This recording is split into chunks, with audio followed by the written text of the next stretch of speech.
Alright guys, selamat datang di podcast Mendadak. Perkenalkan, saya Iqbal Maulana sebagai narator, bisa dipanggil Iqbal, dan narasumber saya yang bekerja sebagai staf di rumah Ferdi Sambo. Silahkan perkenalkan diri Anda. Oke, halo semuanya, perkenalkan nama saya Dilfelid Daningsi, biar lebih akrab panggil Olid aja ya. Apakah Oleh sudah melihat reka adegan yang dibagikan polisi kepada media? Tentu udah sih, soalnya udah bertebaran banget di medsos lainnya tentang reka adegan tersebut, tapi Olid kurang percaya sih. Apa yang membuat Oleh tidak percaya dengan reka adegan yang dibagikan polisi? Padahal polisi telah menyelidiki hal itu dengan teliti.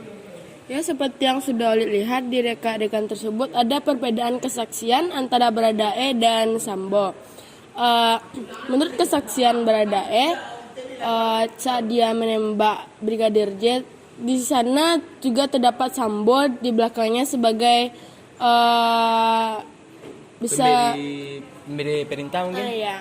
Dan sedangkan menurut kesaksian Sambo, saat Baradae menembak Brigadir J tersebut, ia tidak menyaksikan hal tersebut. Oh, jadi menurut Oleh terjadi perbedaan pendapat dari kedua tersangka, terjadi perbedaan kesaksian dari kedua tersangka, begitu? Ya, begitu. Oh.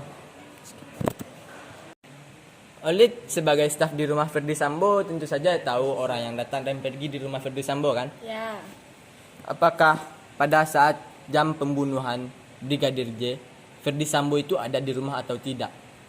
Kalau waktu jam pembunuhan Oleh kurang tahu ya, tapi pada waktu sekitaran jam 3, Ferdi Sambo datang ke rumah untuk melakukan tes PCR yang disusul oleh Ibu Putri, ajudannya, dan juga disusul oleh Baradae dan Brigadir J. Apakah setelah Bapak Ferdi Sambo melakukan tes PCR, Oleh melihatnya melakukan aktivitas di luar rumah? Ya, tidak berapa lama setelah Ferdi Sambo melakukan tes PCR, beliau keluar dengan menggunakan mobil hitamnya. Seperti yang Oleh ketahui, pembunuhan Brigadir J itu kan di rumah dinas. Apakah kemungkinan Bapak Ferdi Sambo itu pergi ke rumah dinas?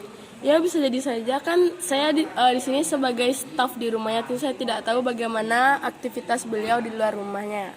Jadi kemungkinan besar Bapak Ferdi Sambo itu pergi ke rumah dinas, ya kan? Ya, bisa jadi seperti yang kita lihat dari berita-berita yang sudah dibagikan di media sosial.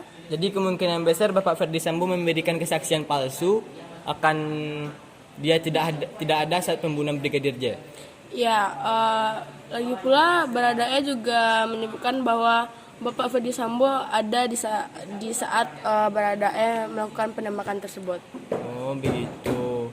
Saya penasaran dah, bagaimana hubungan sosial Ferdi Sambo dengan Brigadir J? Apakah mereka memiliki hubungan yang baik atau buruk? Yang saya ketahui sih tidak ada konflik yang besar di antara mereka. Saya masih melihat hubungan yang baik antara Ferdi Sambo dan Brigadir J. Jadi menurut Oleh hubungan Ferdi Sambo dengan Brigadir J itu cukup baik? Ya. Oh. Apakah Brigadir J melakukan interaksi dengan Bapak Ferdi Sambo sebelum ia ditembak mati oleh Ferdi Sambo? Pada hari itu, seperti rekaman CCTV yang sudah tersebar di media sosial lainnya yang tentu Iqbal udah pasti lihat kan? Ya, saya sudah lihat. Nah, saat itu Brigadir J melakukan interaksi sosial dengan Ibu Putri. Apa interaksi sosial yang dilakukan Brigadir J dengan Ibu Putri? Pada rekaman CCTV tersebut, Brigadir J membawakan tas Ibu Putri, lalu ia memberikannya kepada Ibu Putri. Ibu Putri juga di situ melakukan sedikit perbincangan dengan Brigadir J. Jadi Brigadir J itu hanya melakukan interaksi dengan Ibu Putri. Apakah Brigadir itu seorang yang pendiam atau introvert dia? Pada rekaman CCTV tersebut, yang saya lihat Brigadir J tidak hanya berinteraksi dengan Ibu Putri, tapi ia juga berinteraksi dengan Baradae. Jadi Brigadir J itu mungkin sudah melakukan banyak interaksi dengan yang lain. Ya. Tega ya orang itu membunuh Brigadir J yang merupakan teman sendiri. Ya, begitulah, kita tidak tahu bagaimana hati orang tersebut. Komunis.